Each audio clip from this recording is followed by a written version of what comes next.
The Phoenix Mercury's recent press conference stirred major controversy as head coach Nate Tibbetts, along with veteran star DeWanna Bonner and her partner Alyssa Thomas, appeared to take direct shots at Indiana Fever head coach Stephanie White and her decision-making.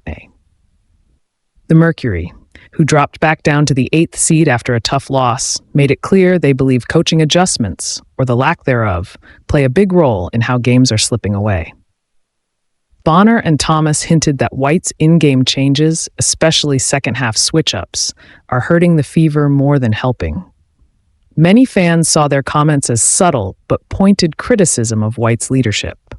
When asked about the Fever's struggles, Bonner emphasized her chemistry with Thomas and the importance of preparation, stressing that great teams treat every opponent the same, whether they're in the playoff hunt or out.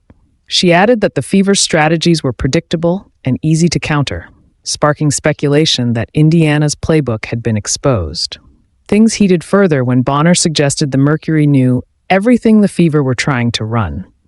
While some interpreted this as a jab at Indiana's lack of creativity, others saw it as a direct accusation of poor coaching strategy under White.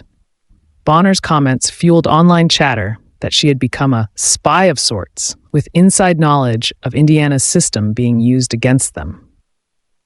Coach Tibbetts doubled down during his remarks, highlighting that Indiana only attempted 8 free throws in the game. He credited Phoenix's defense, but also implied that the Fever were far too reliant on calls they weren't getting. This echoed a long-running debate among WNBA fans. Does the league's officiating consistently work against Indiana? Tibbetts also addressed the broader issue of injuries, noting that the WNBA's smaller rosters make it difficult for teams like Indiana to adapt when key players go down. Unlike the NBA, where teams can carry 15 players, plus 2 ways, the WNBA's limited roster spots leave little room for error. The Mercury, still fighting to secure playoff position, made it clear that discipline, defense, and staying healthy are their priorities moving forward. But their remarks left many believing that their frustration wasn't just with their own situation.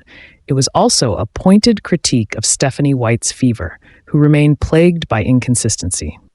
As the playoff race tightens, one thing is certain. The tension between Phoenix's veterans and Indiana's leadership has spilled well beyond the court. Fans are now left to wonder, will Stephanie White adjust her strategy, or will the Fever continue to be the target of public criticism from rivals across the league? Stay tuned with USA Flash News for all the latest updates on the WNBA, Caitlin Clark, and the Indiana Fever.